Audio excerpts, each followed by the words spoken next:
Hola mis amigos, bienvenidos a este canal. Yo soy el Dr. Lorenzo y vamos a comenzar con un curso de helmintología. Antes de empezar, te invito a que te suscribas al canal, le des un like y actives la campanita para que YouTube te avise cuando subamos nuevos videos. Comenzaremos con un tema que es de los más frecuentes que se suele observar en muchos países, principalmente países pobres, porque los países pobres son los que tienen los índices más altos de infecciones por helmintos. En esta ocasión hablaremos sobre la tricocefalosis.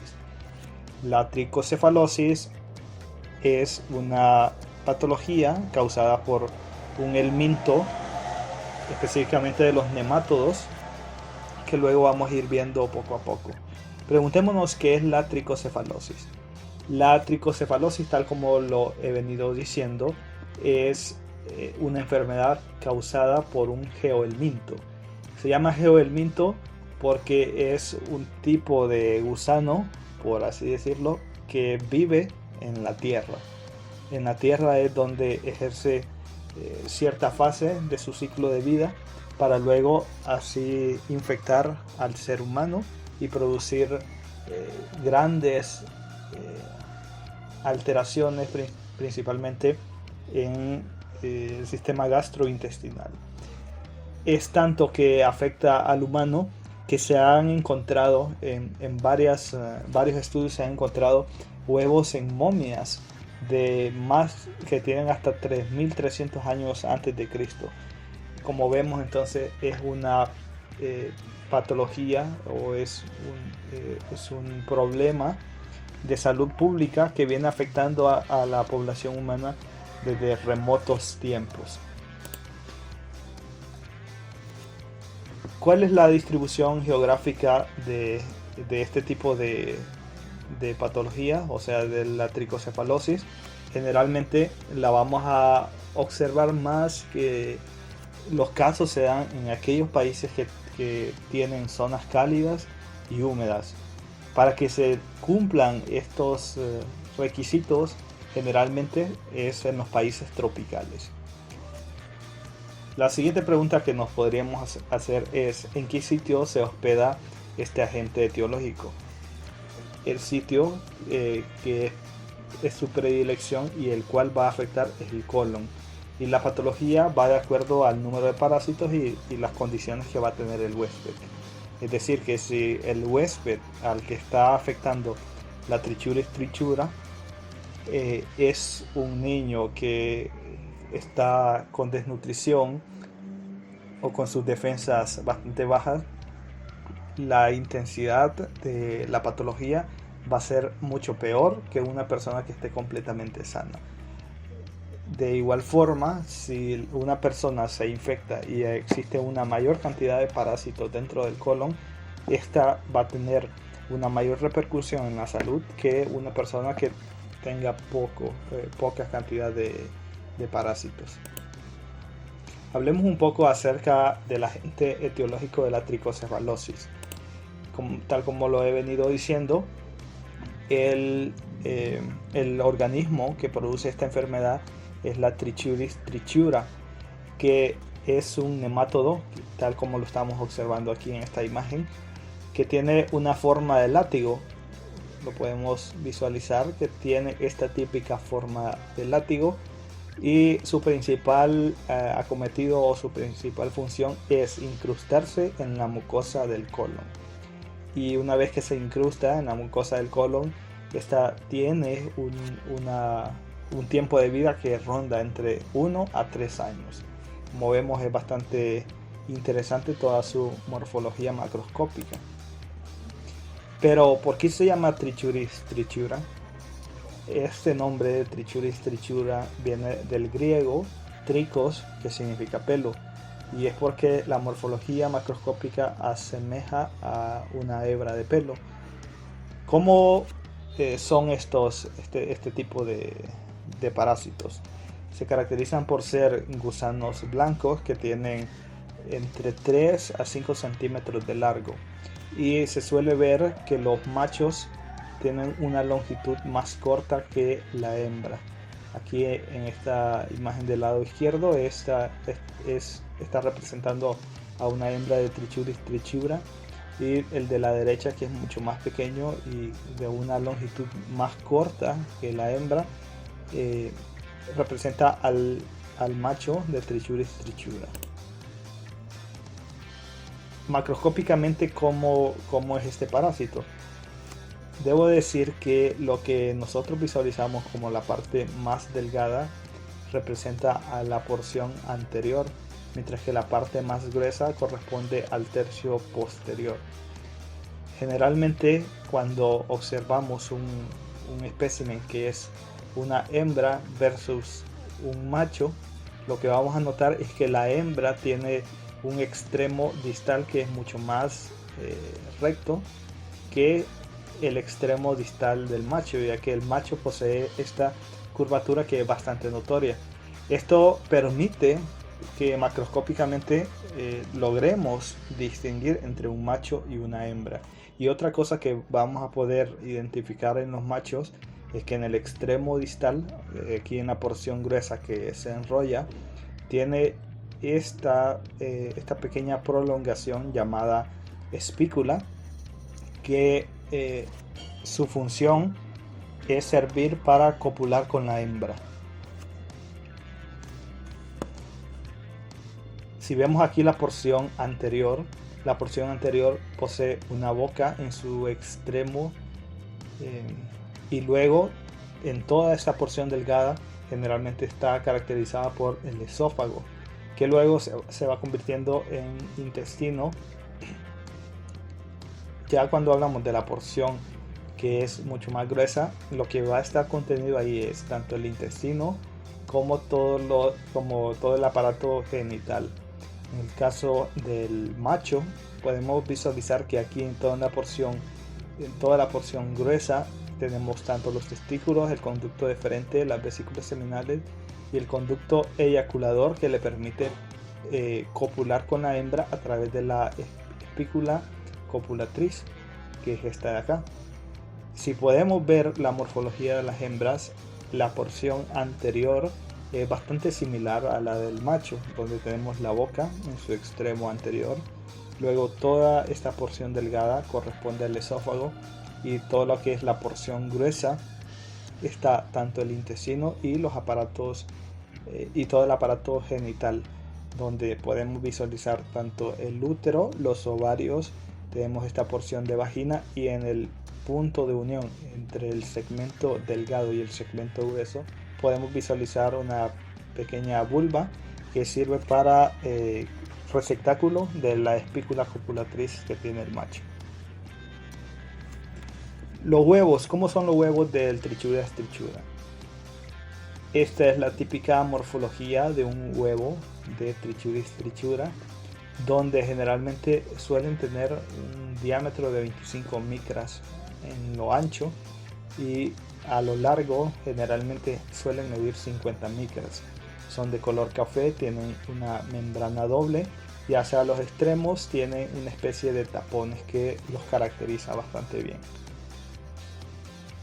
Hablando un poco del ciclo de vida del Trichuris trichura, debo de mencionar que tiene un ciclo en el cual suelen embrionarse en la tierra. Aquí en la tierra desarrollan su estado de maduración, y es donde comienzan a formarse esas larvas. Esas larvas más o menos suelen utilizar entre 2 semanas a una temperatura de 14 a 30 grados Celsius para que se formen las larvas en el interior de esos huevos. Es de mencionar que todo este proceso debe ocurrir en la tierra, y es por eso que la mayoría de estas patologías se dan en países con climas tropicales, donde no existen temperaturas muy altas que puedan matar pues al parásito. Necesitan que tengan más o menos esta temperatura entre 14 a 30 grados Celsius. Allí en la tierra, una vez que se han formado las larvas dentro de los huevos, pues pueden permanecer varios meses hasta años, hasta que ingresan al organismo humano a través de la vía oral. Esto se da principalmente en todas esas zonas rurales donde las personas defecan al aire libre o contaminan riachuelos, y es ahí donde los huevecillos se van a encontrar para luego ingresar al aparato digestivo en caso de que no se laven las manos las personas, o en caso de que se consuman alimentos sin ser lavados. Ahí se ingieren los huevos, y los huevos pues van a llevar un proceso de maduración dentro del aparato digestivo. Cuando ingresan al aparato digestivo, ahí las membranas de ese huevo que posee la larva en el interior comienzan a ablandarse. Una vez que pasa por todos los jugos gástricos del estómago, se va ablandando las paredes de ese huevo, pero ya cuando llega al intestino delgado, las larvas comienzan a liberarse porque prácticamente ya está destruida la membrana del huevo.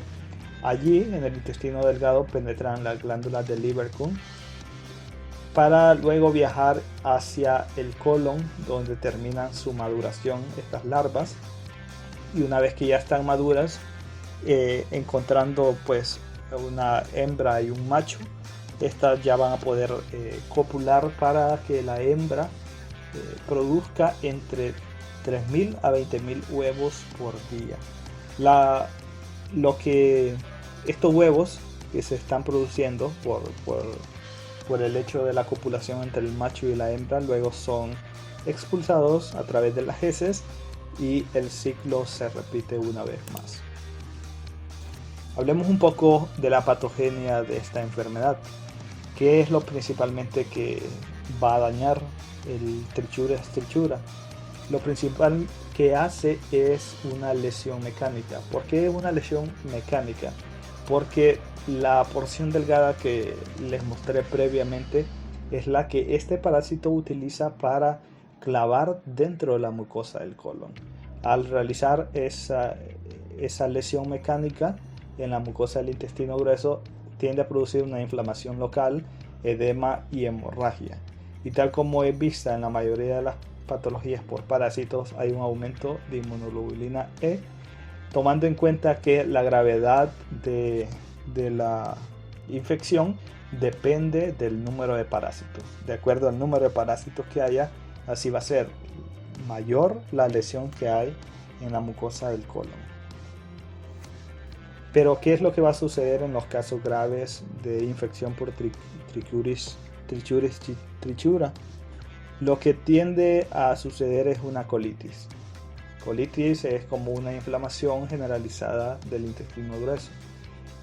Ya cuando estos parásitos invaden el recto, afectan tanto el recto que pueden producir esta protrusión de toda la mucosa rectal, que es llamada prolaxo rectal.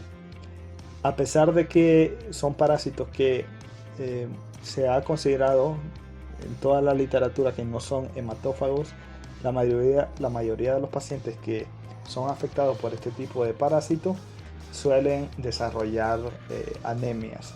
Y algo muy interesante que ocurre en algunos casos es que cuando las infecciones son muy severas, el parásito podría llegar a alojarse dentro del apéndice fecal y así producir una inflamación de esta estructura, dando lugar a una apendicitis por un tricocéfalo, que es la Trichuris strichura. Las manifestaciones clínicas más frecuentes es que si el individuo goza de buena salud, generalmente los síntomas no son frecuentes. Pero si la persona no goza de una adecuada salud, las infecciones intestinales que son de intensidad media, los síntomas más frecuentes que se suelen ver es el dolor cólico y la diarrea. Pero ya cuando una persona tiene un estado de desnutrición, generalmente se presenta más con disentería. Disentería es como una diarrea con sangre. Además de esto, entre los síntomas más característicos de la infección se puede mencionar el dolor cólico, la diarrea con moco y con sangre, el pujo, el tenesmo. Se desarrolla una hipotonía de músculos perineales que luego se traduce en un prolapso rectal. Todo esto lleva a un estado de desnutrición, anemia y por ende después a una baja estatura, principalmente de los niños. El diagnóstico de esta enfermedad se hace por un examen coprológico, es decir que se deben analizar las heces. Un microbiólogo tiene que analizar las heces. ¿Y qué es lo que tiene que hacer? Tiene que contar los huevos en cada gramo. Bueno, tiene que analizar las heces y en un gramo tiene que contar cuántos huevos se encuentran. Si encuentra menos de 1000 huevos por gramo analizado, se considera que es una infección leve. Sin embargo, si encuentra entre 1000 a 10.000 huevecillos, esto se va a ser considerado como una infección moderada, y cuando supera los 10.000 huevos por gramo es una infección severa. Se han visto casos en los que infecciones son muy severas, donde se encuentran más de 30.000 huevos por gramo. Ahora, como el microbiólogo lo que visualiza son los huevos en las heces, ¿cómo puede inferir el número de parásitos? Esto sencillamente se hace dividiendo la cantidad de huevos por gramos entre 200. Es decir, que si un microbiólogo detecta que hay 1000 huevos por gramo, ¿cuántos parásitos creen que podrían haber? Entonces lo que tiene que decir es 1000 entre 200. Es decir, que en el colon existen aproximadamente unos 5 parásitos de Trichuris trichura. Ahora, entrando al tratamiento, ¿qué es lo que se puede usar para tratar la enfermedad? Hay algunos antiparasitarios tales como la familia de los benzimidazoles y el oxantel, que se han utilizado con bastante eficacia para el tratamiento de esta enfermedad. Los benzimidazoles, en la literatura se ha dicho que son teratogénicos, pero no se ha comprobado que tenga una afectación en el humano. Sin embargo, por esa razón de que se ha mencionado que son teratogénicos, no se suelen utilizar en embarazadas ni en niños menores de 1 año. De los benzimidazoles más reconocidos y que se pueden utilizar, podemos mencionar al mebendazol, al albendazol como este que vemos acá, y el flubendazol. Hablemos un poco acerca de ellos y cuáles son sus dosis. Por ejemplo, el mebendazol se puede utilizar a una dosis de 100 miligramos 2 veces al día por 3 días. Esa terapia es bastante eficaz para poder eliminar la mayoría de estos parásitos, aunque también se suelen utilizar a dosis de 500 miligramos en dosis única, pero tiene una menor eficacia que la primera dosis. El albendazol se puede utilizar a 400 miligramos vía oral cada día durante 3 días, o también en algunas campañas de desparasitación se utiliza 400 miligramos vía oral en dosis única. Obviamente que la terapia que va por 3 días es mucho más eficaz. Y el flubendazol se puede usar a 300 miligramos vía oral cada día durante 3 días. Por último, mencionar el oxantel. Generalmente en la mayoría de los países el oxantel no se encuentra como una presentación sola, sino que viene combinado con el pirantel, ya que el pirantel también ayuda para otro tipo de infecciones parasitarias. Por tanto, lo suelen poner en esta presentación. Pero el oxantel se calcula para la Trichuris trichura o para la tricocefalosis a una dosis de 10 miligramos por kilo cada día durante 3 días. Y eso es bastante bueno para poder eliminar este tipo de patología. Bien, con eso terminamos, mis amigos. Les doy las gracias por haber visto este video. Esta es la bibliografía donde fue obtenida la información del libro de Botero Restrepo, que es la parasitosis humana. Si te gustó este video, pues te invito a que le des un like, que compartas con tus amigos, y acá abajo te dejo la caja de comentarios para que escribas lo que quieras o cualquier duda que tengas. Nos vemos en el próximo video. Adiós.